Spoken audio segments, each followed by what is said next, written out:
Для туристов посещение Байкала отправился немецкий биолог Детлеф Хеншен. Он намеревается преодолеть на байдарке путь длиной 2000 километров и потратить на это 2 месяца. But hey, wait, how did it all begin? As a roving student of bodies of freshwater marine biology at various universities in the mid-80s, there was this lake, or better the hole I must say. 1 mile deep with a surface 8 times less than the Great Lakes in the US, but with the same amount of fresh water. The fountain of the earth, the Siberians called it, the Lake Baikal in East Siberia. Even back then I was water mad. I wanted to go everywhere, paddle and dive. At the time, however, the Baikal was still a key zone in the Soviet Union's armament program, and you could get there only by visiting a gulag, prison camp. One way, needless to say.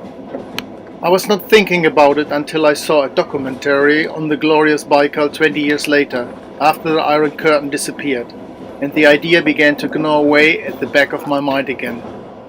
I accosted my old boat builder, Klaus Lettmann, at the Düsseldorf boat show in Germany and asked him whether he had a nice kayak for me that would be capable of carrying all my equipment for 70 days, which I estimated for about 150 kilos.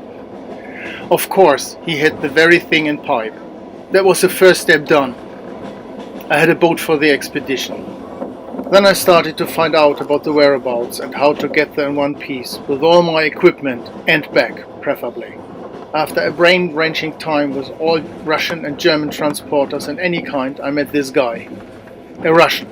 Sure German now. Ex-shooter, ex-military, ex-KGB.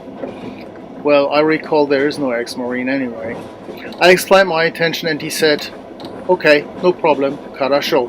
I go to Kaliningrad, buy a car with Russian number plates, come back, we take the ferry from Germany to Finland, drive to Moscow, meet friends, take the Trans.Sib.Railway, meet my friends in Omsk, and from Irkutsk, we take the taxi to the Baikal. See, very easy, you pay. Karasho?"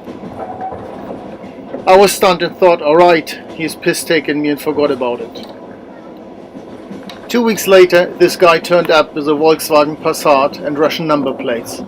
He's got 2 tickets for the Trans.Sib.Railway and asked, grinning, if I had the ferry ticket already for our departure. See, very easy, Karasho, he said. The Russian visa he was going to organize took me sleepless nights, as I invested not only bucks, but reputation with my sponsors. But hey, the visa came 2 days before departure. He was grinning again, see, no problem, Karasho. And off we went. When we entered Russia by bribing the customs and driving toward St. Petersburg, he said, "Didi, we have a Siberian proverb, which you should not forget. 100 kilometers is not a distance. 1 hour is no time. 100 grams of vodka is not a drink, and there is no guarantee for anything. Keep this in mind and you will survive." In a big Siberian city later on, the chief of police entered the train. Vodka was poured a lot, and he offered me grenades, flares and the shotguns. The bears, you know. Medveds, the Russian word for bear. I won't forget the rest of my life, I promise. In Listyanka at Lake Baikal, my new friends showed me a caged, mean-growling Siberian grizzly. You see, medveds. They're dangerous, many around the lake.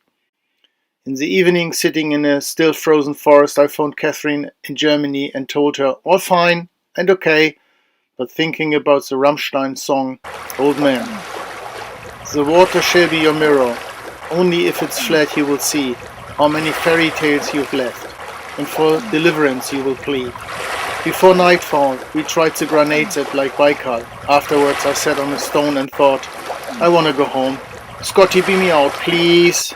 But giving up is not really in my vocabulary. Okay, almost not.